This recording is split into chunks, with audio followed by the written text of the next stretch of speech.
नमाज के वाजिबात में से अगर कोई वाजिब भूले से रह जाए तो उस सूरत में सजदा सहव किया जाता है। और अगर किसी ने जानबूझकर वाजिब छोड़ दिया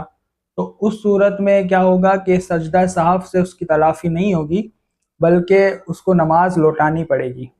इसी तरह अगर किसी ने फ़र्ज़ छोड़ दिया, कोई नमाज के फ़राइज़ में से कोई फ़र्ज़ छोड़ दिया भूले से या जानबूझकर, तो उसको नमाज का इआदा करना पड़ेगा, सजदा सहव से उसकी भी तलाफ़ी नहीं होगी। और जो सुन्नत हैं, मुस्तहबात हैं नमाज के, वो अगर किसी से छूट जाते हैं तो उस सूरत में नमाज हो जाएगी, सजदा सहव करने की हाजत नहीं है। अब सजदा सहव का तरीका यह है कि अत्तहियात पढ़ने के बाद एक तरफ सलाम फेर कर, दाहिनी जानिब सलाम फेर कर, सीधे हाथ की तरफ, आसान अल्फाज में सीधे हाथ की तरफ सलाम फेर कर वो दो सजदे करे और दोबारा फिर अत्तहियात पढ़े, दुरूद पढ़े और दुआ पढ़े और सलाम फेर कर अपनी नमाज को मुकम्मल करे।